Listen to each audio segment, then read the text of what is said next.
Thank you very much. You summed up very, very well for me, the background of it. I would have hated myself sitting there and watching an ASEAN session going on here on the stage.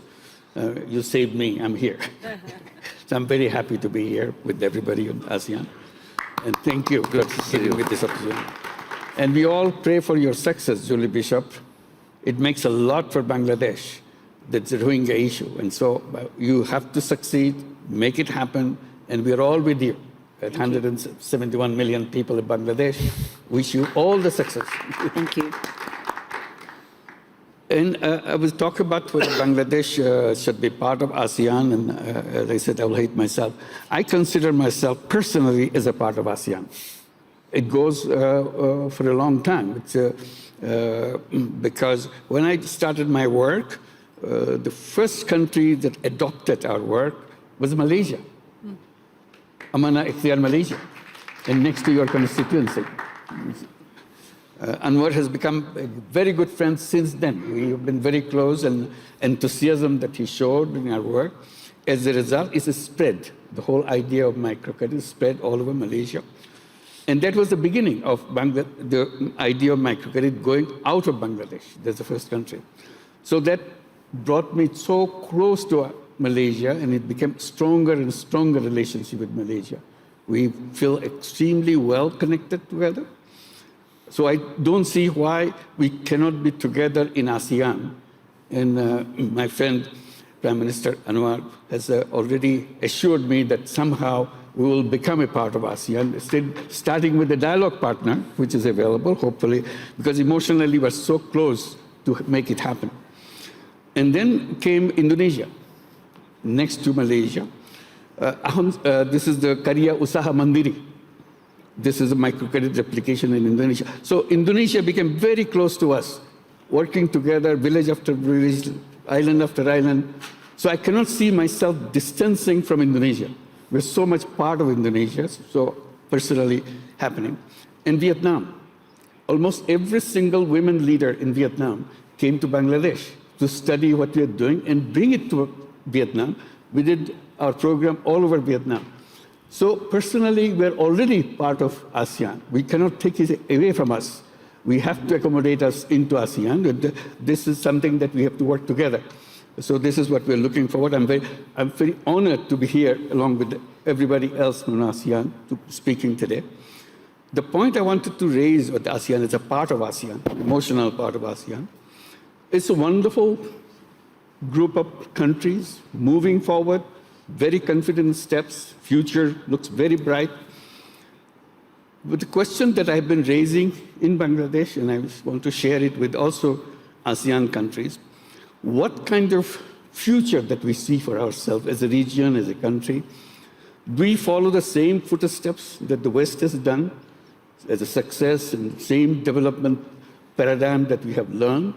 And I'm always saying, no, that's not the way we should do. We should create our own way of what we see as a development, as a future of our countries, and so on.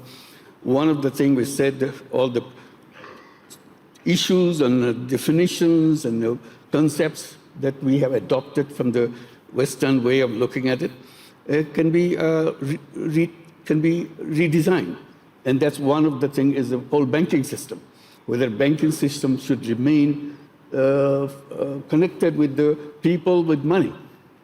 Can it be redesigned to bring it to people who don't have money, starting with that? And that's what the changes in the microcredit came as a change for that, addressing that, challenging the whole banking system. Banking system has to be redesigned. And that led to us another issue which we want to share with ASEAN. As a part of ASEAN, we will have to work together to make a different kind of society that we have right now, following the same kind of old footsteps that we do. Avoid the whole wealth concentration issue completely, right from the beginning. Because otherwise, if you follow the same step, we go back to the same thing with all the concentration of wealth. It's a globally concentration of wealth is going on, and that will be a disaster for future. So how to do it differently? That's where the banking system comes, very important. Making availability of the finance to the people, and that should be part of the whole ASEAN paradigm, that this is what we do. We ensure that no matter who a person is, either a poor person, a rich person, man or woman. As a human being, I'm entitled to it. I can change my own life. And that's what the kind of mission should be integrated into the ASEAN way of thinking. It's not the same thing, but we adopt many things, but we also add things. And that led to the issue of entrepreneurship, which we have been talking in Davos.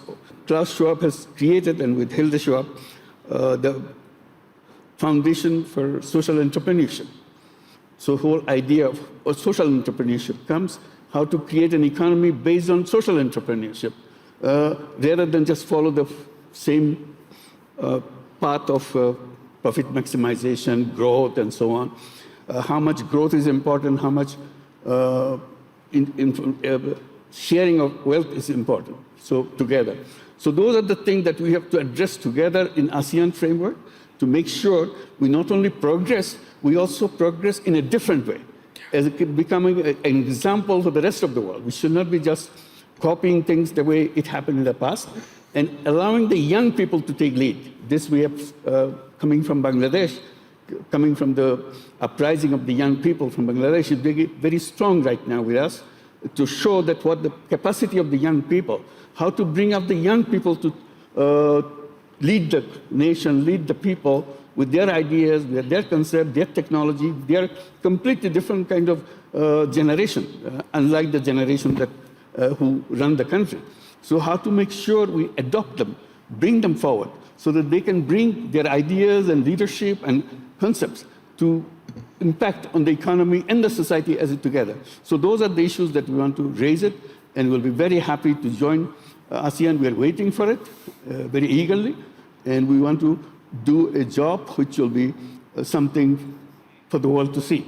It's a very different kind of region which grew with a different kind of framework. Thank you very much. Well, I feel very confident that the success of this ASEAN region group is guaranteed. It's only a question of how you design it so that you don't repeat the mistakes others have done. So there's a society which is equalitarian society, and people share the wealth and so on, continue, new concepts are followed, design things for young people to bring them to the front line so that they can create the new vision of their own countries. And as a region, they can move forward into that. So this is what I see an opportunity for them, and they're very creative as a region. This is creativity and entrepreneurship is built into the society.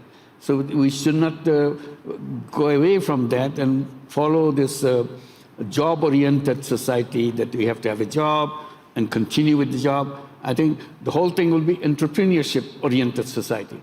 The young people grow up to make sure that he or she can participate in the economy on her own, on his own. And that's where the financial system has to be redesigned in a way it serves a purpose.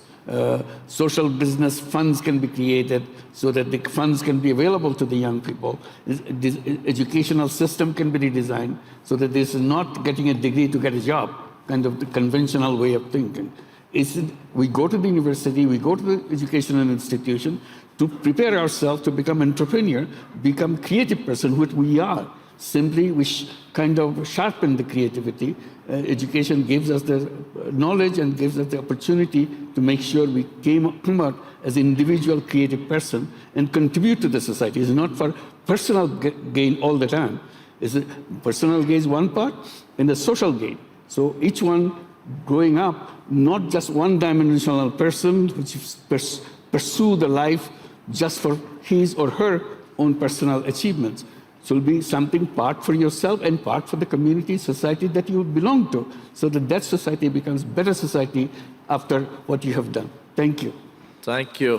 Thank you for those wonderful words at the end. Thank you so much to this great panel. I think we know a little bit more about not only ASEAN, but also the possibilities in the years to come. It was a great panel. Give them a big applause. Thank you.